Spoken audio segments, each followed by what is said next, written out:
नमस्कार बंधुरा food divine बांगलाते तुम्हारे सकलके अनेक अनेक स्वागत जानिए आज के रेसिपिटा आमी शुरू करছি। आशा करছি তোমরা সকলে खूब ভালো আছো। তো আজকে রেসিপিটা দেখো, যদি ভালো লাগে প্লিজ লাইক কমেন্ট করো আর নিজের বন্ধুদের সাথে আমার রেসিপিটা বেশি করে শেয়ার করো। আমার চ্যানেলে যদি নতুন হও তো প্লিজ সাবস্ক্রাইব করে নিয়ে আমার পাশে থেকো। তো আজকে আমি তোমাদের সাথে একদম নতুনভাবে একটা করলা রেসিপি শেয়ার করব। এভাবে তোমরা যদি করলা বানাও, যারা করলা খেতে ভালোবাসে না তারাও তোমার থেকে চেয়ে চেয়ে করলা খাবে, এতটাই এটা টেস্টি তৈরি হয়। তো চলো রেসিপিটা শুরু করা যাক। তো আজকে রেসিপির জন্য আমি নিয়েছি এখানে 400 গ্রাম করলা। করলাটাকে আমি প্রথমে ভালো করে ধুয়ে নিয়েছিলাম, তারপর এইভাবে দেখো স্লাইস করে কেটে নিয়েছি। করলাকে আমরা অনেক বেশি পাতলা স্লাইস করব না বা অনেক বেশি মোটা করব না, ঠিক মিডিয়াম আমি এইভাবে কেটে নিয়েছি। করলা তোমরা তোমাদের প্রয়োজন মতো এখানে কম বেশি করে নিতে পারো। করলাতে দিয়ে দিলাম এখানে 1 চামচ লবণ আর দেব এখানে একটা লেবুর রস। লেবুর রস আমি প্রথমেই বার করে রেখে দিয়েছিলাম।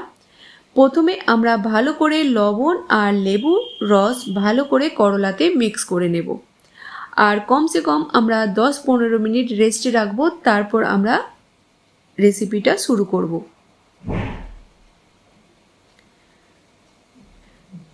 ভালো করে মিক্স করে নিলাম। এবার 15 মিনিট আমি ঢাকা দিয়ে রেস্টে রাখবো, তারপর আমরা রেসিপিটা শুরু করব। 15 মিনিট পর দেখতেই পাচ্ছ তোমরা করলা থেকে কতটা বেশি এক্সট্রা জল বেরিয়েছে। এবার আমরা ভালো করে করলাগুলোকে দেখো এইভাবে নিংড়ে একটা অন্য পাত্রে রেখে দেব।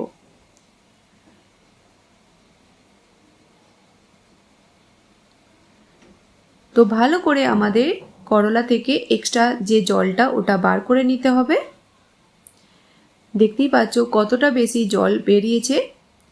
এবার আমরা এক এক করে কিছু মশলা অ্যাড করব করলাতে।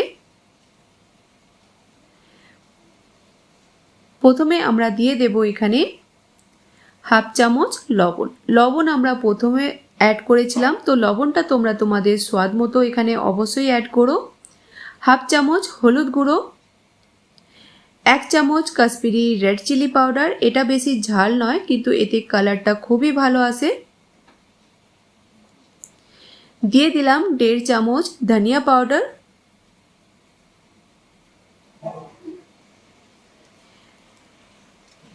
দেব এখানে ভাজা জিরের পাউডার 1/2 চামচ। হালকা তাওয়াতে আমি জিরাকে ভেজে নিয়েছিলাম, তারপর পাউডার বানিয়ে নিয়েছিলাম। 1/2 চামচ দিলাম এখানে গরম মশলা আর দেব এখানে 2 চামচ বেসন।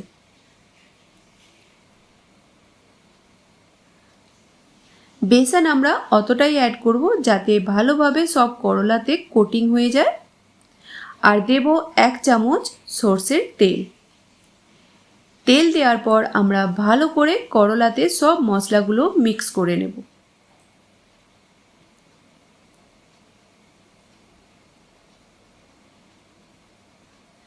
অবশ্যই তোমরা এইভাবে একবার অন্তত বানিয়ে দেখো এই করলাটা, আশা করছি তোমাদের ভালো লাগবে।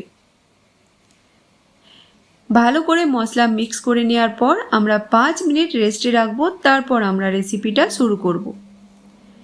ভালো করে মশলা মিক্স করে নিলাম, তো 5 মিনিট রেস্টে রাখবো, তারপর আমরা করলা ভাজবো।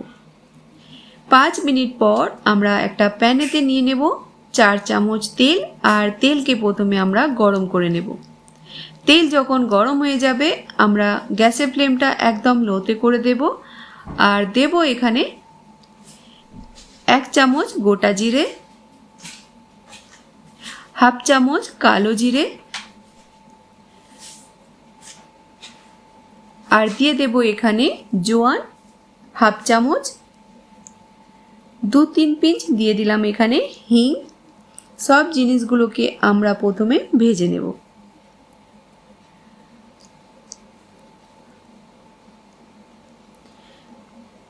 সব যখন আমাদের ভাজা হয়ে যাবে আমরা দিয়ে দেব এখানে করলা।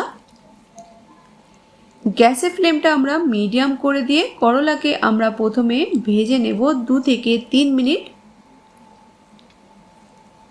তো বীজখানে আমরা স্প্যাচুলা দিয়ে নেড়ে চেড়ে এটাকে ভেজে নেব 2 থেকে 3 মিনিট। তারপর আমরা করলাকে ঢাকা দিয়ে হতে দেব।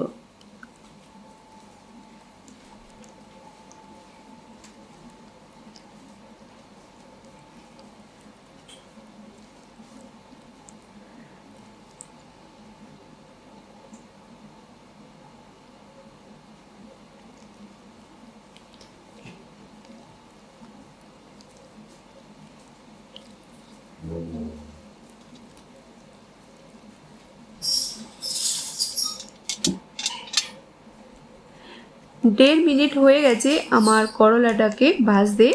আরও 1 মিনিট করলাকে ভেজে নেব। তারপর আমরা গ্যাসের ফ্লেমটা লো করে দিয়ে ঢাকা দিয়ে দেব।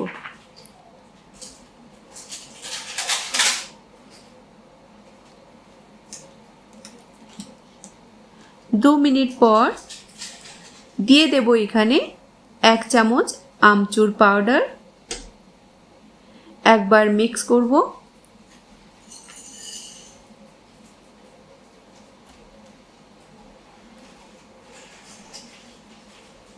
গ্যাসের ফ্লেমটা একদম লো করে দেব আর ঢাকা দিয়ে দেব 4-5 মিনিটের জন্য। বীজখানে খুলে তোমরা 2-1 বার চেকও করে নিও যাতে করলাটা নিচে জ্বলে না যায়।